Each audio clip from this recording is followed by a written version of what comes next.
This is another episode of Standup Comedy, your host and MC, celebrating 40-plus years on the fringe of show business.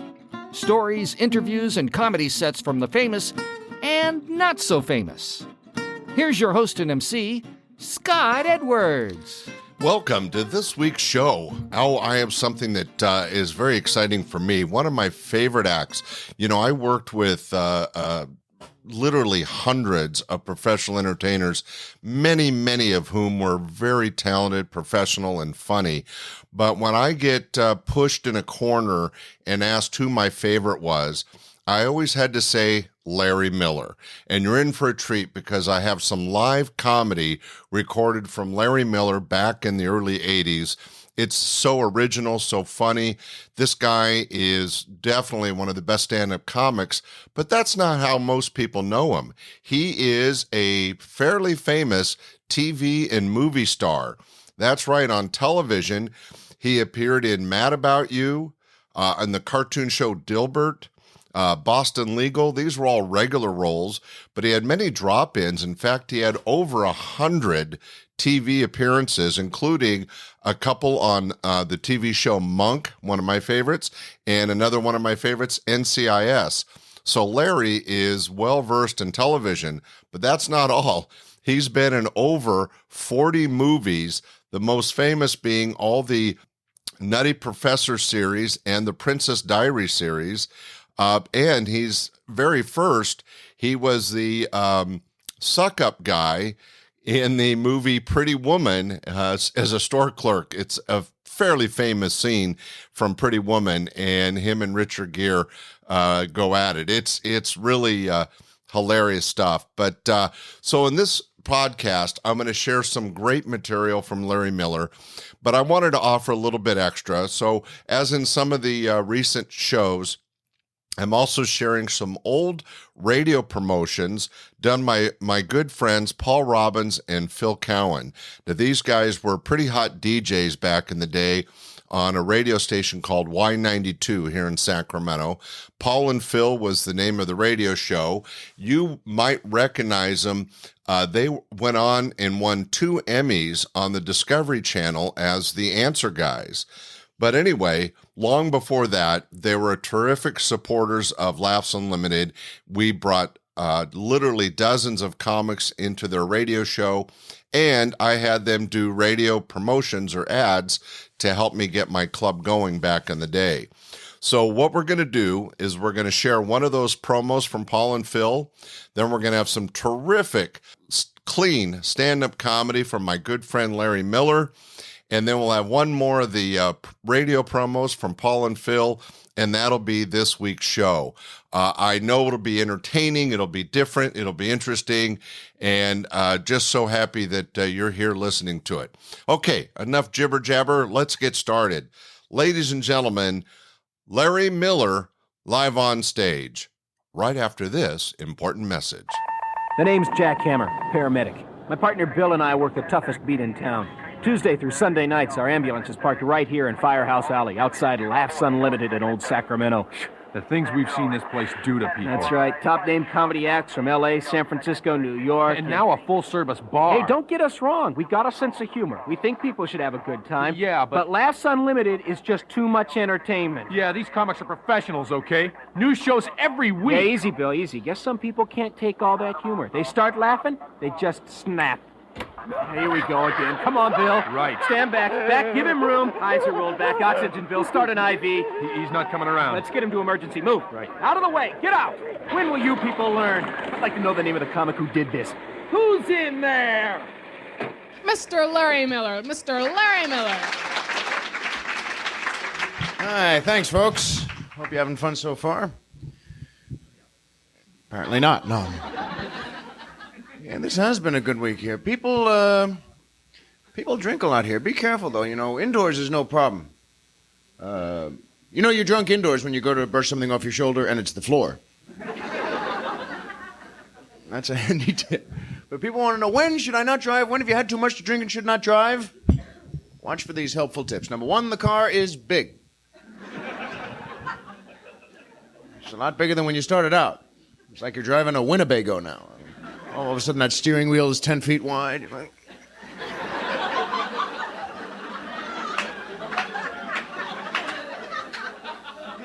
Trying to focus. What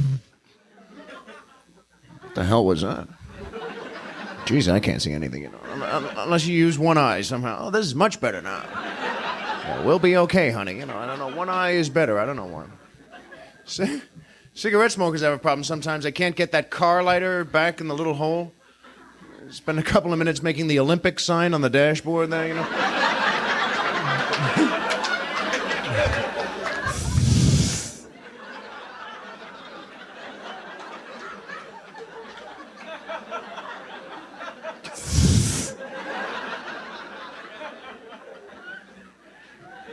I got it out.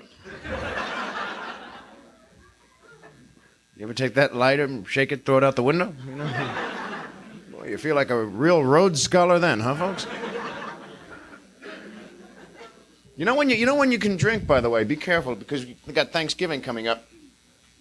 You know, you go home for the holidays. Now, you like going home because you have a great holiday with your folks. You have a great meal. Your whole youth is here. Do you realize... I was back at my high school. You could be 1,000 years old. You still call the old teachers Mr. Do you know what I mean? You could be Secretary of State. It's still, Mr. Cooper, Mr. Cooper. Do you remember when we set you on fire? By the way, you got a light. These are exciting times, by the way. It's not just Thanksgiving. Just put that down anywhere.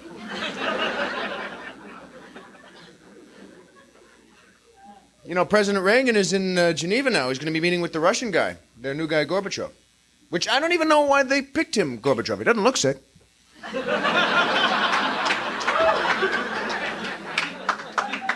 The Russians, we know the Russians too well by now. We know one of their leaders disappears for 11 months with a bad cold. All right, to prove he's still alive, they show films of the guy in college.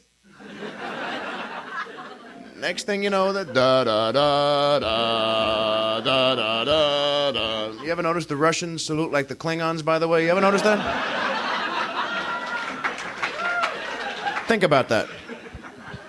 The Russians. Look, you like President Reagan, you don't like him, but when he ordered those Navy jets to take the terrorists down over Italy, tell me you didn't walk around for a week going, yeah, we bad. All right? That's our problem. We don't back up anything we say. We talk like Rambo, we act like Bambi. Which makes us bimbos.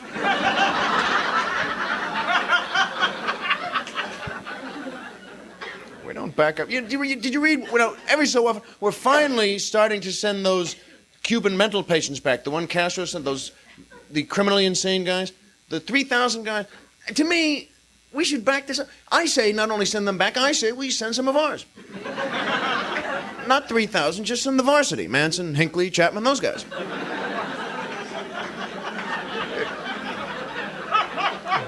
Yeah, the A-team.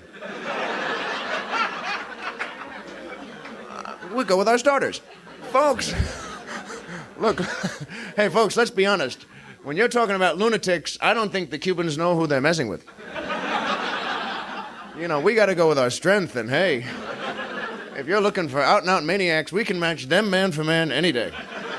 You know, we have some very creative guys. You know, we could go to Cuba and just stand there, you know. All right, who you got? Come on. You got a guy who thinks he's Napoleon. Ooh. Hey, what are you kidding me? We got a guy over here can't get a date with an actress, so he shoots the president.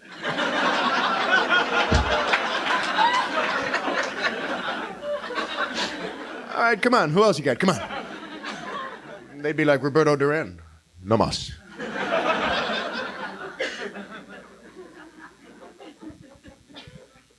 People are more selfish today. I just broke up with someone. The last thing she said to me was, "You'll never find anyone like me again." You know, and I'm thinking, I should hope not. Isn't this why you break up with people? If I don't want you, why would I want someone just like you? Anybody here end a bad relationship and then say, by the way, do you have a twin? People do this, you know, people are crazy. couples break up, get back together 6 months later? Or worse, when married couples get divorced and remarried? That's wild. To me, that's like eating your cereal in the morning and going, oh, this milk is sour. Yeah, maybe tomorrow it'll be fresh.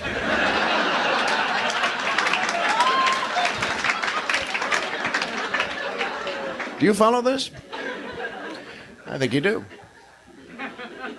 Men are so stupid anyway. Men don't even understand that women are psychic. You know, men think they can fool women. They can never fool women.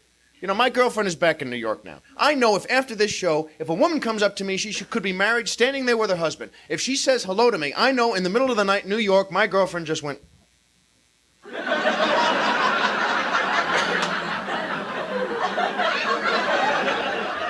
I'll kill him. Most men don't understand that. Men can come back from trips, hi, honey, gee, and then women just go, you know, they know like that. Come on. Well, men are stupid anyway. We think we're tough, see? We think we're living in a beer commercial. Just climbing mountains, jumping out of airplanes, things we all do. It's so stupid. I love where he's on the yacht going around the world. He's on the rigging with a beer.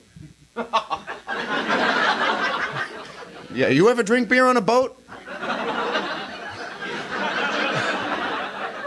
Now comes vomit time. For all you do, this bucket's for you.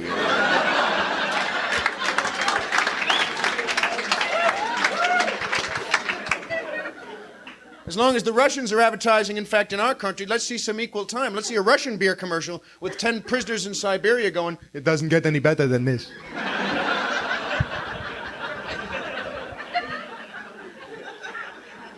Now, I like beer, but to show you how this works on men's minds, by the way, all American beers have twist-off caps, which makes you look tough. You pop, here, honey. You beer drinkers know Budweiser takes one bottle out of every six-pack, and they spot weld the cap. You ever get one of those? They take lug nut wrenches from the tire stores. They go over to the bottles.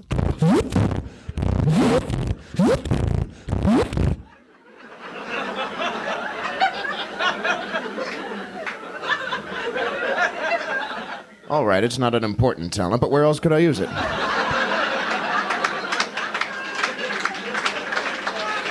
Where would you use it?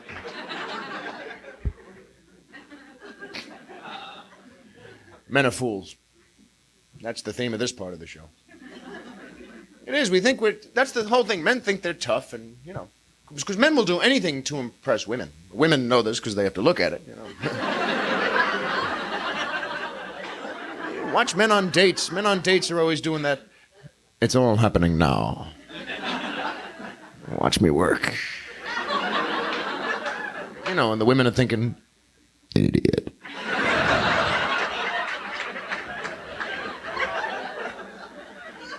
Yes, I'm having fun.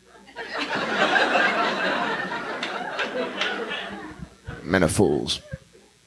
You know when the breakdown comes between men and women in communication? The first breakdown. You remember a day in 6th grade when they took all the girls out of the room to see that special movie?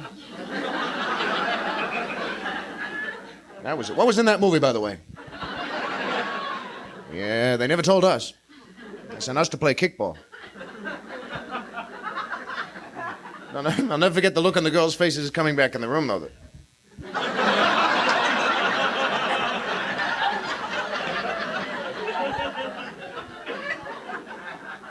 No, not me. Because before that day in 6th grade, see, everything is innocent. Do you believe, by the way, have you been reading that they want to put birth control in the schools now? Am I the only one who thinks this is just crazy? They say they want to lower the teenage pregnancy rate. Do you know what the answer to this? You know what the real answer to this is? The parents say they don't want their kids learning about sex in school. To me, it's so simple. You want to lower the teenage pregnancy rate? I say, have sex education, but have them teach it wrong.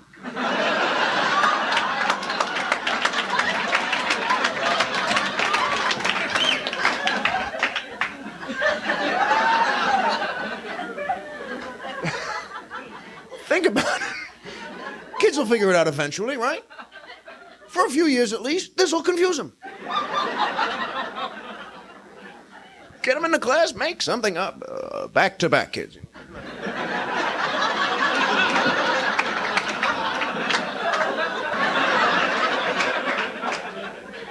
You're terrific. Oh, thank you. It's great. Great idea. Birth control in the schools. Let's not stop there, folks. As long as we're going to put all these adult experiences in the school, let's get them car loans, mortgages. Come on, let's pack the schools. That way, at least the kids will have the whole afternoon free to go someplace to learn to read and write. But it's so ridiculous, birth control. And every year comes up prayer in the school, sex education. Folks, there has always been prayer in the school. Oh, anytime I took a math test. You could hear me down the hall, you know. Help me, God. As long as there is algebra, there will be prayer in the schools. That's that. But you see, your life is different when you're young. See, when you're very little, do you realize you have to learn how to lie in life? If you're very small, if you're like 6 years old, you always tell the truth because you think everything you do is great anyway. If your father says to you, "Did you spray paint the dog blue?" You just, "Yes." It throws your father off. Don't do it again.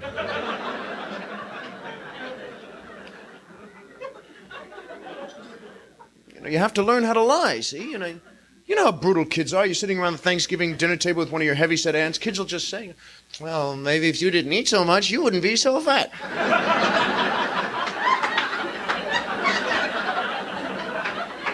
Ow! Oh. Well, look at her. But you know, see, your mother will say later, "Oh, honey, don't say that. You tell the white lie till she's dressed nicely." So you're learning how to lie. See, next Thanksgiving, what a lovely dress. Does it come in small sizes? Ow! Well, look at her. So you're learning how to lie. Here's a tip that works your whole adult life. You know someone's about to lie to you when they pretend they didn't hear the question. Think about that. If you say to someone, "Hey, did you take my last beer in the refrigerator?" If the guy goes, "Hmm? What's that?" He's thinking of a lie. And if he coughs too, if he goes, "Hmm?" Tremendous lie coming up.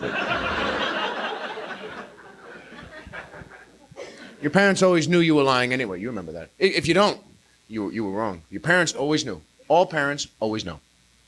Because they all play the same game, too. When they catch you lying, they don't confront you right away. Parents never just, smack, you lied.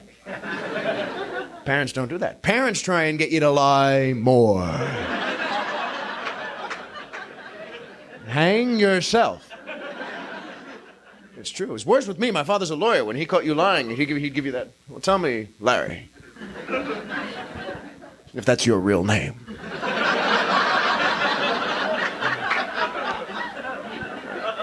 They caught me lying. I cut out of school once. You know, they always wait till you're sitting at the dinner table, too. You think you made it. Then Dad starts asking questions designed to get you to lie more. You know, "How was school today, son?"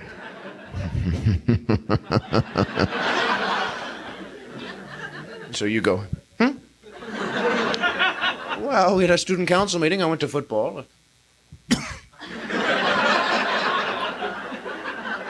Now, your mother's stirring the soup weeping. She knows you're lying. Then your father pulls some incredible proof on you. "Well, how do you explain this?" You know? He's got a photograph of you bowling, you know.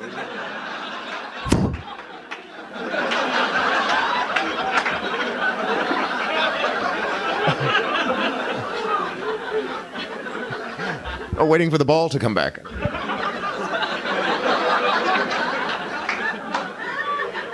Well, it's fun going home, though, boy, because your outlook changes. See, the older you get, your outlook changes. That's the way it's supposed to be, though. There are certain things you should not do after certain ages. If you're over 30 and you still lean out car windows going, "Woo!" You're an idiot. You should be slapped and then sterilized. So it could not happen again.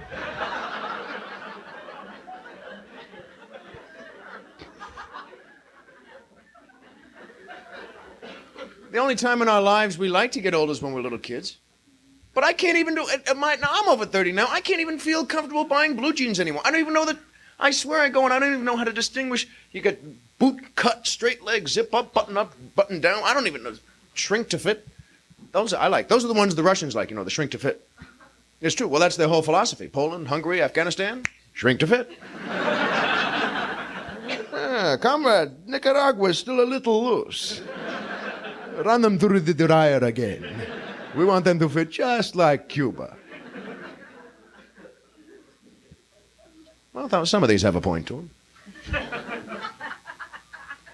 But boy, when you get older, and your outlook changes, because we thought we were tough in school. The worst thing we ever brought into class really was bubble gum. The teacher always gave you that. Well, did you bring enough gum for everyone? There's a little lesson there. Today, Billy, is that a syringe in your arm? Well, did you bring enough heroin for everyone? No? How about me? Solid. Recess.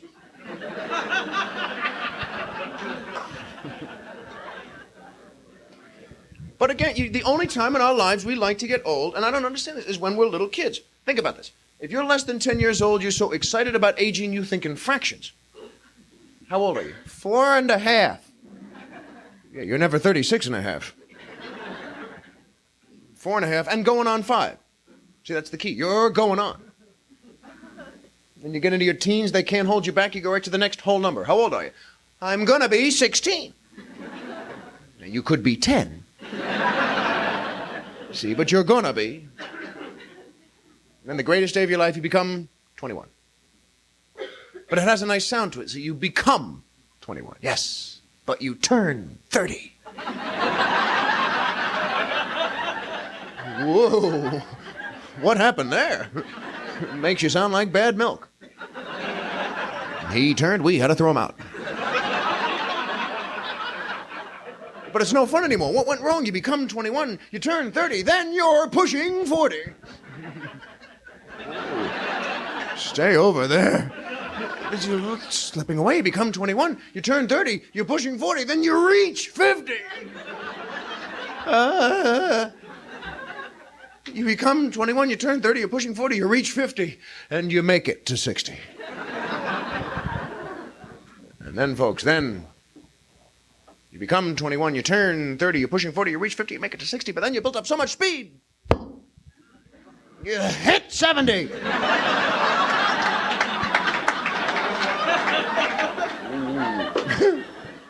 After that, it's day by day. After that, you hit Wednesday. You get into your 80s, you hit lunch. So you turn 4:30. See, it's very small now. Into the 90s, you start going backwards. I was just 92. But a strange thing happens, folks. If you can make it over 100, you become a little kid again. I'm 104.5.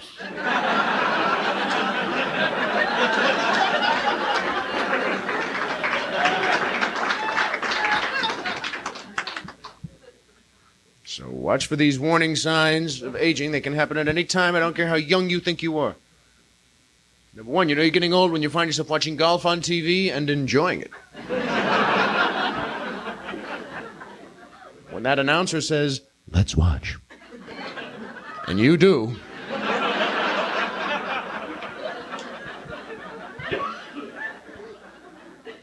Number two, you're getting old when you find yourself humming to elevator music.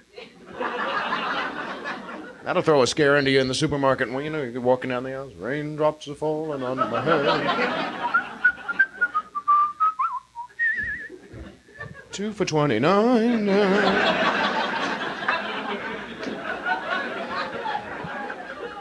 You're getting old when you find yourself standing on your front lawn yelling at teenagers in cars. Slow down, punk. See, that's another thing about music, young music. When I'm getting to a point now, I can't listen to AM music. To me, it's just all junk. I say to someone, that's junk, garbage, it's junk, it's the music, it's not even it's junk, it's crap, And some kid said to me, well, what about when you were young and listened to your rock and roll music? And I said, that was different. How was it different? I said, first of all, because...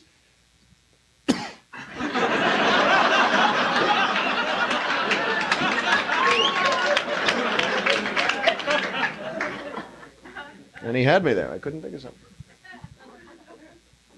Of course, I know I'm right. That's another sign, Agent. You know you're right when you say, I'm the only one who knows what's going on. No one ever listens to me. But boy, you know you're getting old when you find yourself buying records on television. In fact, anytime you write down a toll-free number. If that's starting to sound good to you, I get the knives too. If that's starting to sound good to you, honey, I get the knives too. And the last step in this process, folks, it happens to everyone, and you'll know you've taken over from your parents then. Can you imagine the day you'll be having an argument with a kid of yours, the kid turns to you and says, well, you don't understand. Boom. Me? Not understand. Me? Honey, wasn't I cool once? I was pretty hip for a while, wasn't I? And at that second, the phone rings, and it's your parents going, ha, ha.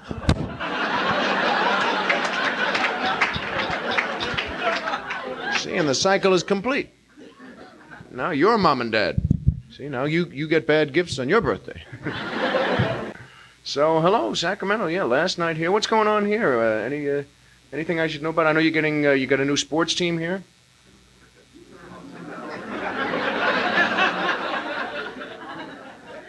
A joke I don't even get.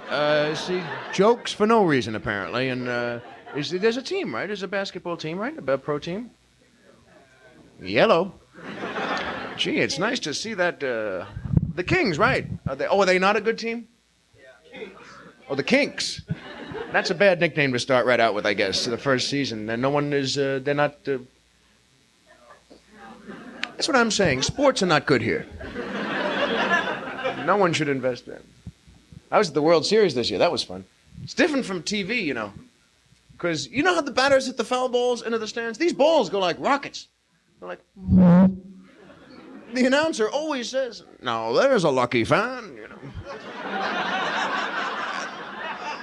Whoa! You ever catch a baseball at 1,000 miles an hour? With your face? Yeah, sure is lucky, huh? They don't tell you that when the ball came in, this poor guy was reaching for a hot dog. Lucky, he's down there. That's two, please. Whoa! Jesus, my eye! God, it hit my eye! Boy, am I lucky. Oh, what tremendous good fortune on my part. The announcer says, well, that fan has a nice souvenir. Yeah, brain damage. What a wonderful souvenir. The guy's leaving the game. Gee, that was fun. Oh, there's a tremendous pain there now. I'm not happy at all. Did you know we had baseball in the Olympics last year? Well, that was kind of cool, except, did you get the feeling we pushed that one through? You don't figure Egypt lobbied real hard for baseball, do you? Bunt. It's a subtle game, don't you feel that? I have to feel that. I didn't miss the Russians last year, frankly, in the Olympics. I don't particularly trust them with the hormones, the steroids, Look at their athletes sometimes. Webbed hands, Spock ears, They hold the discus in their mouths,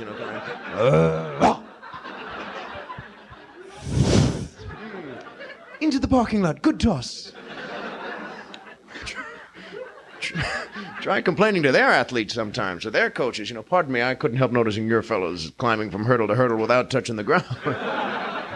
Geez, I don't think feet should have thumbs, I'll be honest with you. I think there's a rule about that. Have you seen some of these East German women? They're like Ed Asner. He's a nice man, don't get me wrong. Oh, the Russians. Boy, this whole terrorist thing, too. You know who the terrorists are who really scare me? The guys who drive the trucks into the walls. Those guys, they just, boy. I mean, how much would you have to drink before that started sounding like a good idea? That's the bottom line here. Could someone talk you into that the night before in a bar? Okay, so I'm in the truck, yeah. All right, now I'm on the steering wheel is locked. Oh, okay, yeah. And I got the dynamite next to me. Ooh, geez, I'll tell you what, all right. Boy, you didn't tell me that. Okay, and that's why I'm glad we're speaking. Oh, one more drink. What are these anyway? Kamikazes. All right. All right, now, and I head right into the wall, yeah, and pretty much die. Let's do it. I like it. Where's his ego? Doesn't he want to live and get cable and see the Kings play? Doesn't he want those things? They head right into that wall, boy. I always wondered two things about those guys. One, do they use seatbelts? And two, 11 seconds before he hits that wall, does he have a moment of clarity? Through the drugs, through the fanaticism, one moment of just...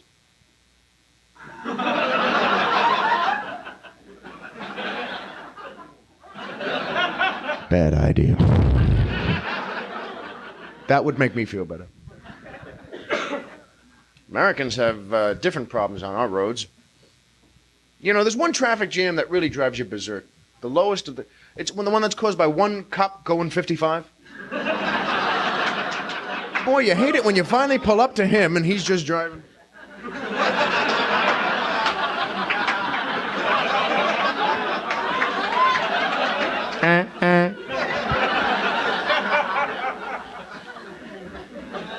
State police are always the hardest to deal with because, well, it's those hats.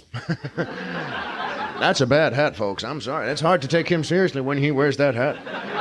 When he comes over to you, do you know how fast you were going? It's just... Gee, sir, that's a bad hat. I'm sorry. I can't deal with you with that hat because if you just look at yourself... No, that's a very bad hat, sir. Gee, that's awfully bad, you know. That's the payback for being a trooper. Okay, man, here are your guns, but you got to wear these hats. Oh, that's a bad hat. Boy, I'll tell you, though, the lowest on any highway, the lowest, is those people who go 45 in the left-hand lane. Geez. Oh, if we ever bring back hanging... I'm sorry, there's got to be someone here tonight who does that, so stop it. Because you're wrong and we're right. Oh, does that make me mad? Does that make you mad?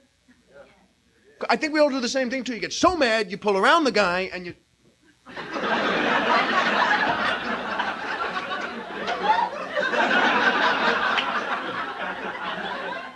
That's about it. You just look at him really a couple of times. I guess you want to make sure someone's in the car, you know.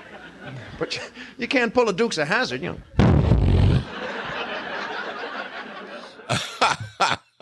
Well, I think you heard why Larry's one of my favorite all-time stand-up acts. And again, I got to qualify that. I have enjoyed literally hundreds of professional entertainers over my time in the comedy business. In fact, I'm still producing shows. So there's no such thing as a favorite.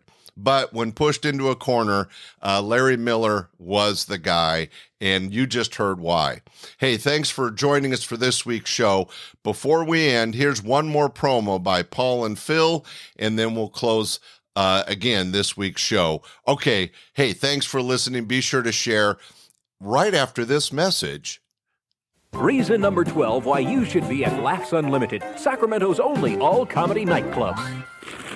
Okay, let's see what's playing here. Something good, I hope. Any horror movies? Flickview's got a double billing, Weed Eater Massacre, and They Sucked Their Eyes. Nah, I seen them. How about this women's prison film, Breakout Baby? I thought that was about acne. It could be. Towers got Gone with the Wind, Citizen Kane, Casablanca, and Yentl. That's all trash. There's never anything... Hey, relax. I'll make some genetic foods, international coffee. Smells like orange. It's Cafe Naval. Consider the options and then come to Laughs Unlimited in Firehouse Alley, Old Sacramento. For the cost of a mediocre movie, you can catch top-notch comics from around the world live and on stage at Sacramento's only all-comedy showroom, Laughs Unlimited. Call 446-5905 for information and reservations. That's 446-5905.